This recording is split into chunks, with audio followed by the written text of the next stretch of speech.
I grew up a military dependent and I married a military service member. And I think as a result of that, I've always had a service-minded outlook and felt fulfillment in helping others.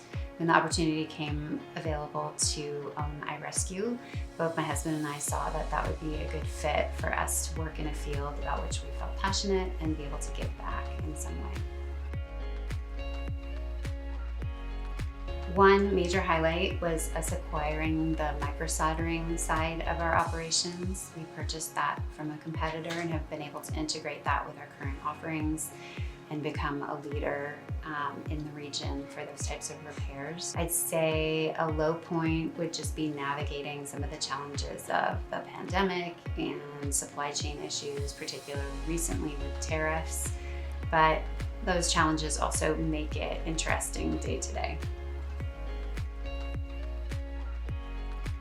I believe in building a team culture. It doesn't just happen organically. You have to work to ensure that your employees feel as though they're part of the team, giving them opportunities to grow in areas that interest them, and most importantly, listening to feedback and applying that in my own leadership style so that we can grow together instead of me dictating who's doing what.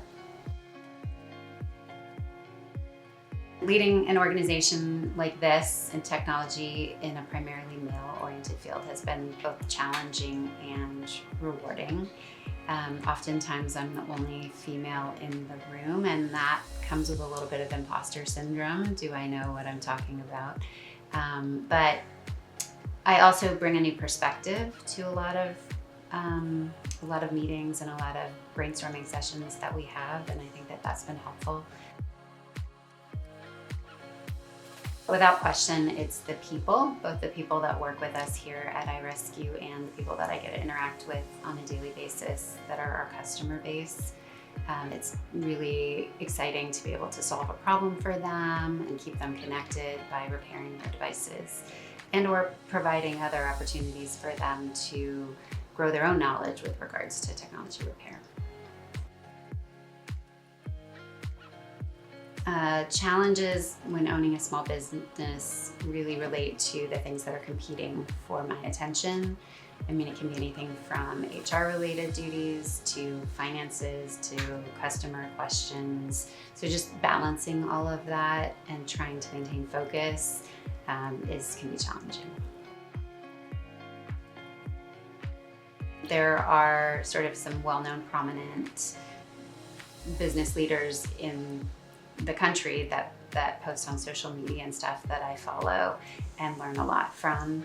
And then there are also female business associates of mine and friends that I lean on because they understand the balance that it takes to run a small business, have a family, and have something of a social life at the same time. I mentioned earlier that both my husband and I are very service-minded, so we feel it's important to give back to the community.